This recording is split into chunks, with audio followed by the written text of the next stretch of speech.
Bienvenue dans cette formation SMOBU. Alors, avant d'aller faire un tour du côté des paramètres et de regarder comment on rajoute un portail, on va regarder un petit peu le tableau de bord, donc les statistiques, l'utilisation, la tendance des 6 prochains mois et la tendance du portail de distribution. En l'occurrence, c'est 100% de l'Airbnb, donc c'est normal que le camembert soit entièrement saumon. Alors, une info intéressante, c'est le taux d'utilisation. Ça permet de savoir combien on est rempli mois par mois ou en moyenne.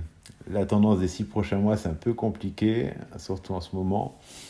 Et donc, le portail, généralement, c'est l'Airbnb Booking.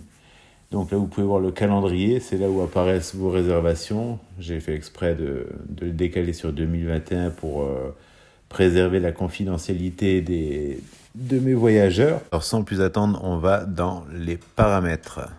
Alors dans les paramètres, vous voyez propriété.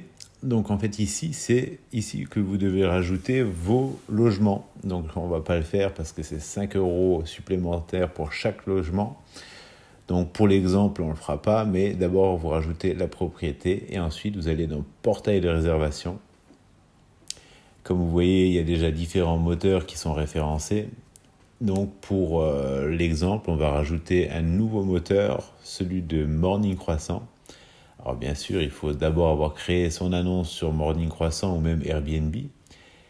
Et vous ajoutez ce portail. Vous venez copier le lien iCal de SMOBU. Et on va venir le coller dans l'annonce de Morning Croissant, dans l'endroit qui va bien. Alors... Non, c'était dans le logement. Merde. Donc, on va aller dans le logement. Et dans le logement, on va trouver le fameux lien à coller. Voilà. Calendrier. Et donc, on descend le lien vers votre calendrier. Donc, on vient importer le lien iCal de SMOBU qui va transmettre les informations de disponibilité à Morning Croissant. Et pour croiser les calendriers, on va venir copier le lien du calendrier Morning Croissant qui, lui, va venir dans l'autre sens sur SMOBU pour indiquer une éventuelle réservation. Donc si vous descendez, on peut voir que lui, il a déjà les disponibilités, ou plutôt les indisponibilités. Donc il n'y a plus qu'à lier le lien, sauvegarder, et voilà, c'est une affaire qui est réglée. Et comme vous le voyez, les deux qui proposent des paramètres additionnels, c'est les deux gros du secteur, Airbnb Booking.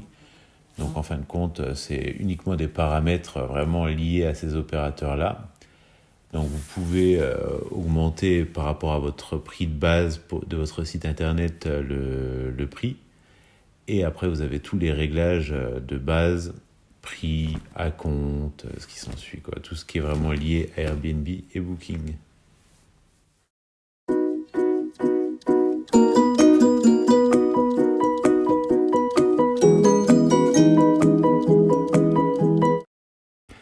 Prendre une réservation directe, rien de plus facile. Il suffit d'aller sur le bouton Entrée réservation, le petit bouton vert en haut à gauche. On clique dessus et donc là on peut faire une réservation directe, on peut bloquer des dates dans le calendrier ou aller sur les opérateurs habituels et puis prendre une réservation. Mais c'est pas le but. Le but c'est de prendre une réservation directe via SMOBU. Donc on va regarder ça tout de suite. Alors, on va mettre une date d'arrivée, le 2 novembre, départ, le 4.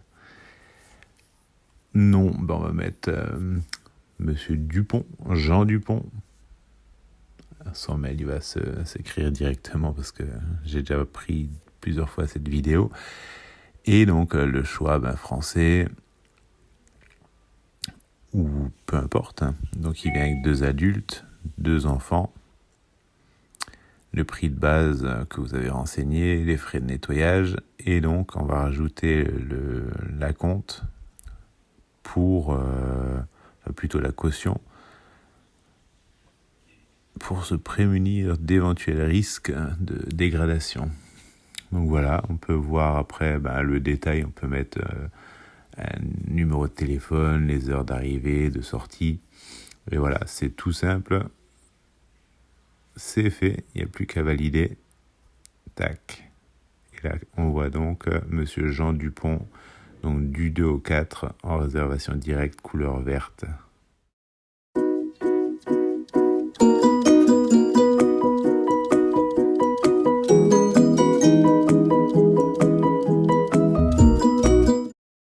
Alors pour cette section, il faut vous rendre dans Paramètres.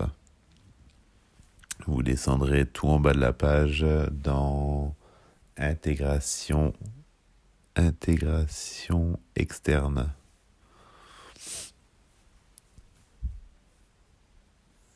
Donc là, vous voyez les différents opérateurs de paiement. Donc pour PayPal, il faut avoir un compte PayPal. Donc vous cliquez sur l'icône et vous créez ou vous renseignez votre compte PayPal. Pour Stripe, c'est pareil. Vous rentrez vos identifiants et à la place du petit bouton déconnecter, donc vous aurez le bouton connecter.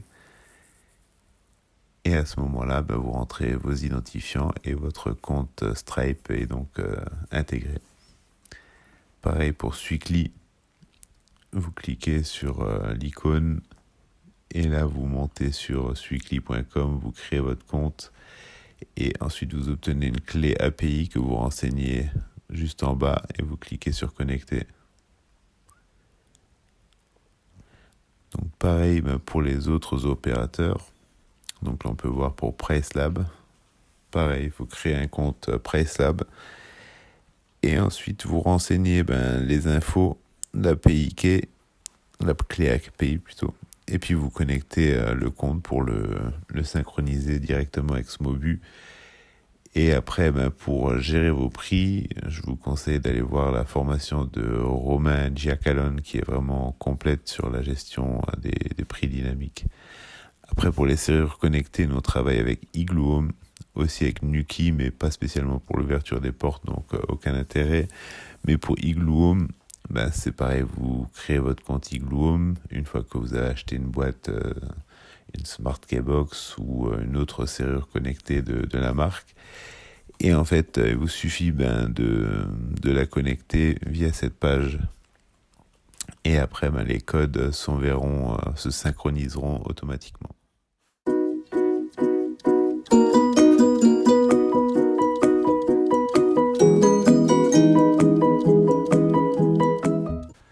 Alors, dans cette section, on ne sort pas des paramètres et on va dans Communication.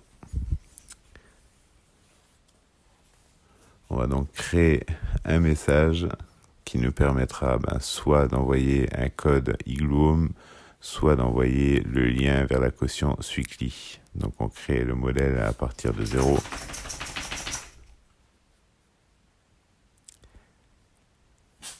Donc demande de caution. Ensuite on rentre le texte. Vous pouvez le travailler comme vous voulez. Bon, faut toujours être un peu poli. Mais après, vous mettez ce que vous voulez. Mais le plus important, ce sera de mettre la petite bannière qui va bien. Et donc là, ce sera la bannière Suicly. Et la bannière Suicly, on va la chercher en bas à droite dans la liste des balises.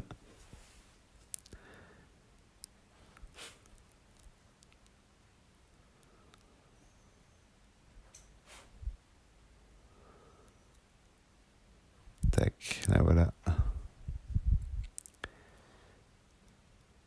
Lien de votre caution Suicly. Donc on prend bien l'ensemble de la bannière. Voilà.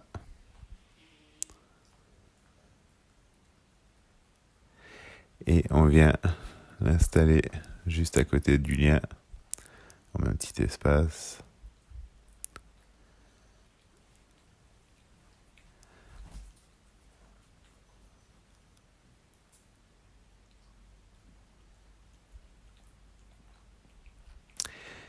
Donc là, on va descendre, on sélectionne donc les logements qu'on veut, on sélectionne les portails qu'on veut.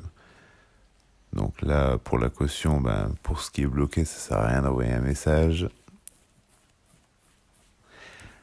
Abritel, HomeAway, ils prennent la caution directement, comme Airbnb. Donc on peut virer.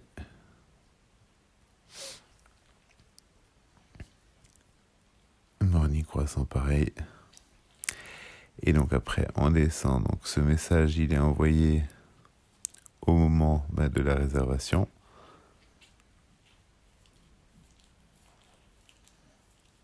Donc automatiquement, quand la réservation est faite, le voyageur reçoit la demande de caution.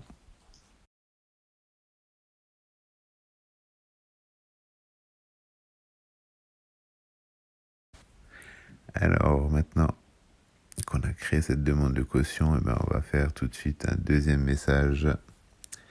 Et donc ça va être le message pour envoyer le code Igloo. Alors comme on a vu dans le précédent message, tout simplement, vous rentrez un message comme vous l'écririez pour envoyer un simple message. Et puis vous allez aller chercher les balises qui vont bien du côté.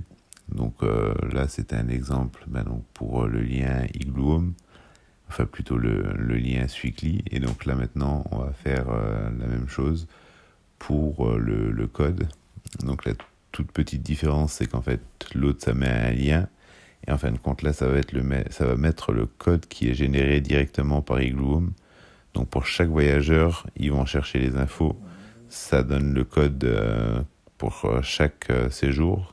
Tout est synchronisé automatiquement par Igloo. Et en fin de compte, on reçoit juste le code qui permet d'ouvrir la boîte à clés.